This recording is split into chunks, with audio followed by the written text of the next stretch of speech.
Hello everyone, and welcome to Hill Street. Today's story is One of the Good Guys by Luther Cross. If you end up enjoying this story, please leave a like. And if you enjoy hearing stories from me, please subscribe and become a resident of Hill Street and let me know how I'm doing in the comments. Now, let's get to this nightmare. Ever since I can remember, my dad's been my hero. I think that's probably true for most little girls, right? I mean, maybe even more so, since I'm an only child. When I was little, I wanted to follow in his footsteps and become a police officer when I grew up. It never bothered me that Dad would miss stuff like my field hockey games or the spelling bee I won. He was out catching bad guys, saving people. My dad made detective shortly before my 12th birthday. On my birthday, he took us to this fancy Chinese restaurant and invited all of my friends.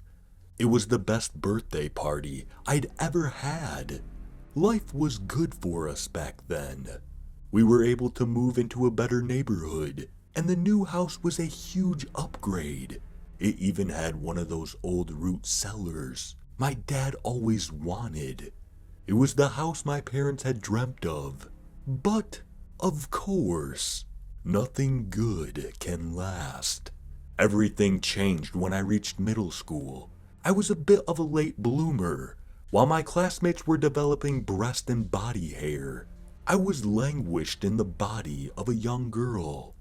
My mom reassured me that it was just her genetics at play. She told me that she was also a late bloomer and said that if I could just learn a little patience, it would all sort itself out in time. To her credit, I believed her, but that didn't stop the girls at school from tormenting me relentlessly. They called me all sorts of nasty names, like landing strip or mosquito bites.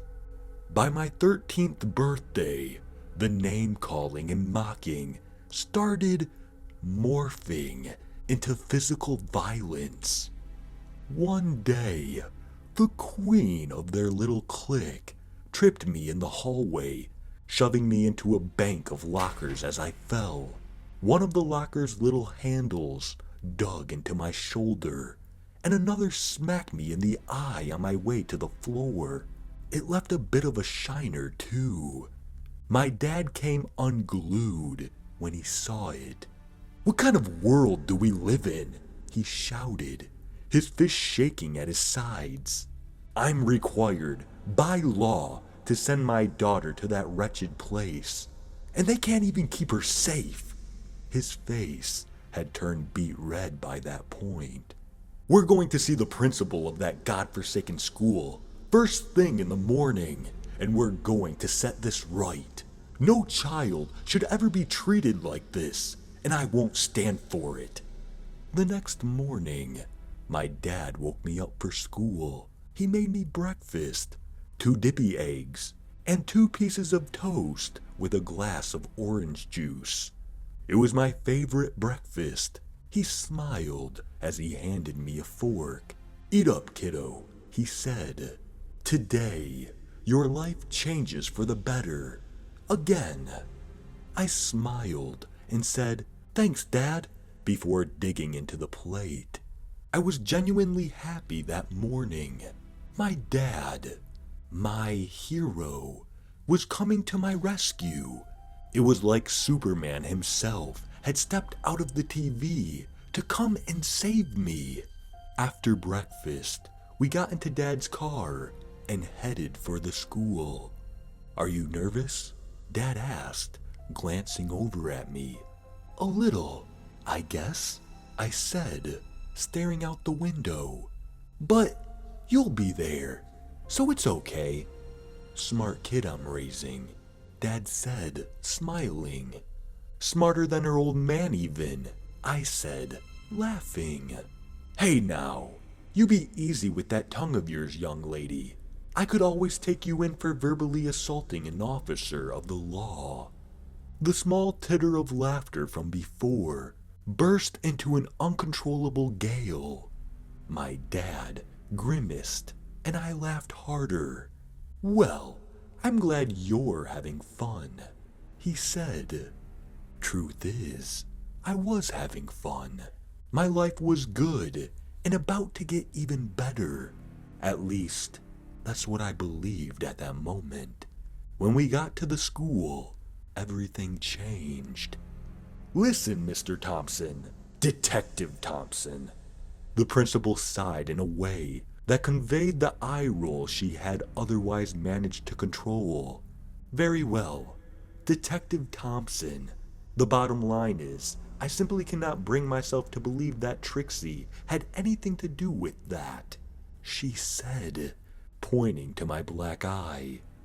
"As a matter of fact, I'm inclined to believe that your daughter's mishap had other origins." My dad's brow arched. "Excuse me?" The principal tented her fingers and smiled.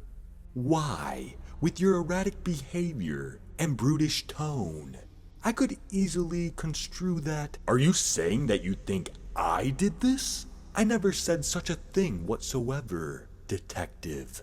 "You listen to me, and you listen good, Miss Haversham," my dad said, shoving his finger in the principal's face.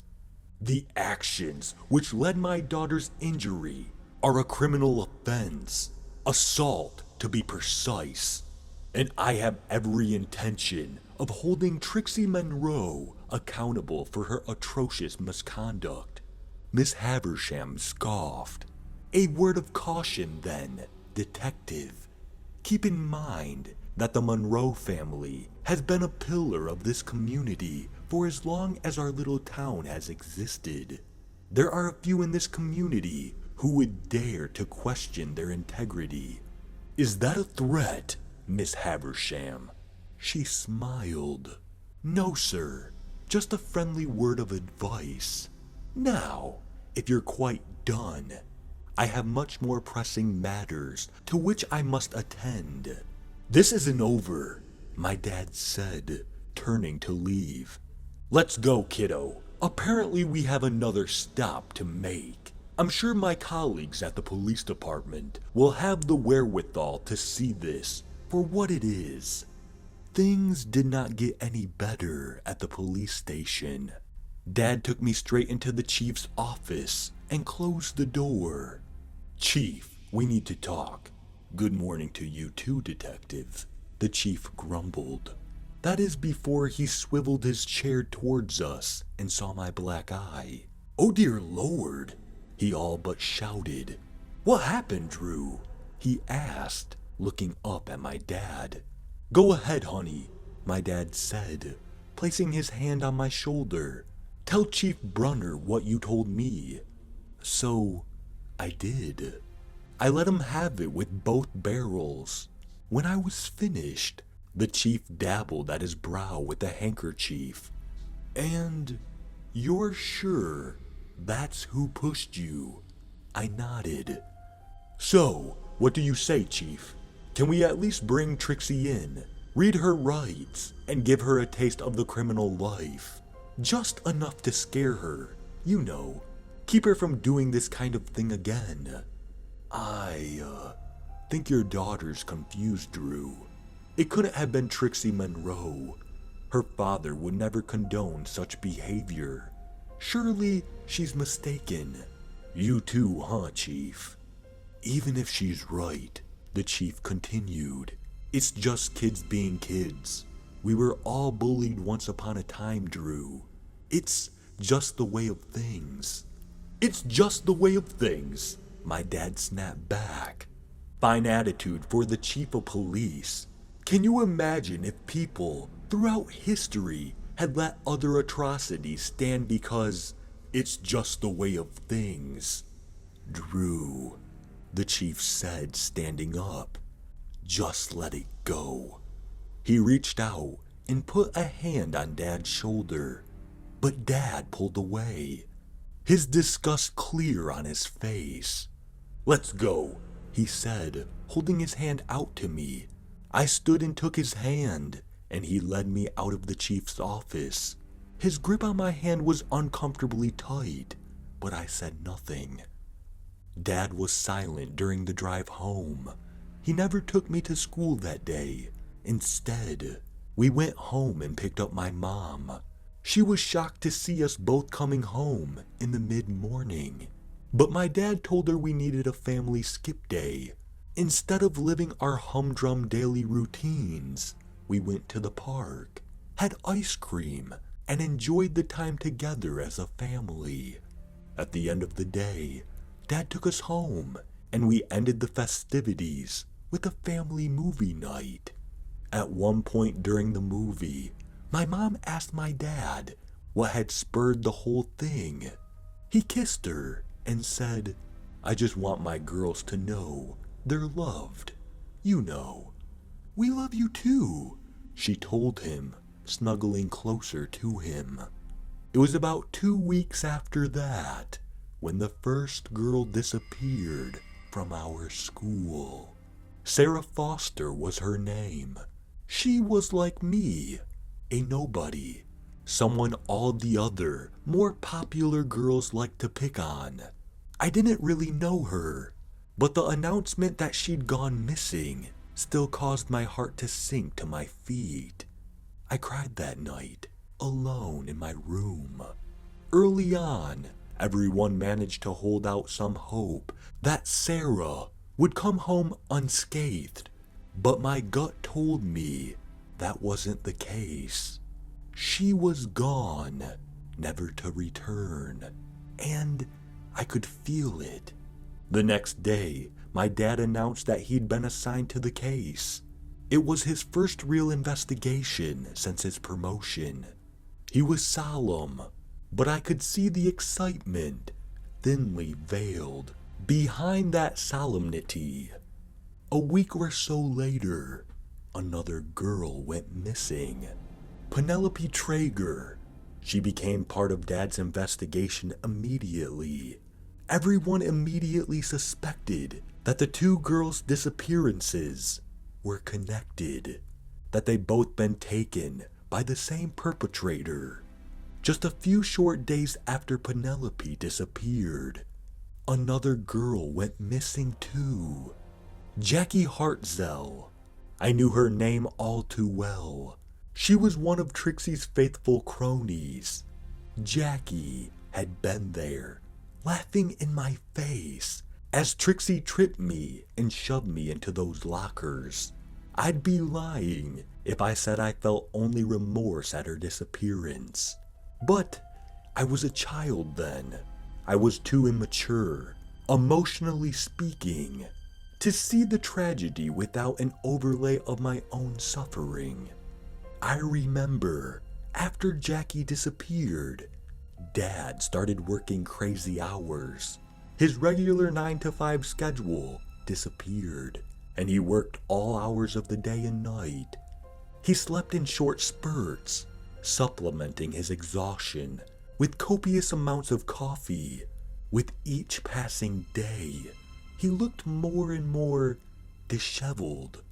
I was still a child, but I could see that my dad was wearing down. It didn't help matters that my mother reached the end of her rope about that same time. She came unglued one morning as I left for school and screamed at my dad.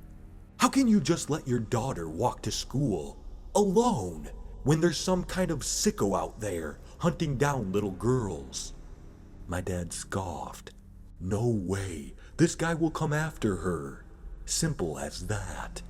He turned the page of his newspaper and went back to reading. Mom snatched the paper from his fingers and slammed it to the table. "And what just makes you so cocksure, huh?" He smiled at her. "Because she's the daughter of the lead detective on his case. He'd have to be a damn fool to lay a finger on her." My mom's entire demeanor changed. She visibly wilted at my father's words.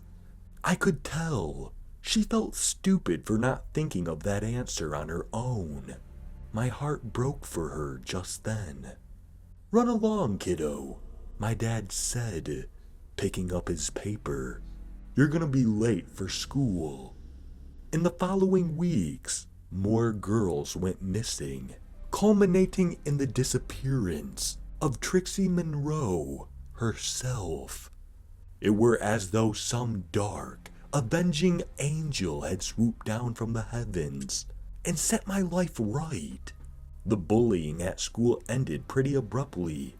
Other kids came to me in droves, asking me what my dad knew about the serial killer stalking our streets. It was like some strange form of rebirth. Everything changed in an instant after Trixie disappeared.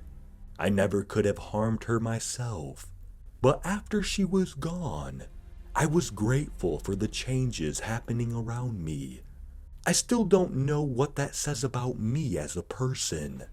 Not sure I really care, I suppose. That was all so many years ago.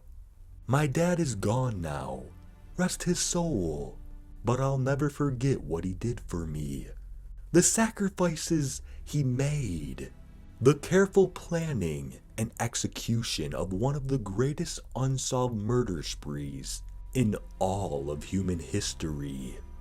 No one will ever know who the Granger Mill stalker was, save one dead old man and the little girl that found his secret burial mound in the root cellar.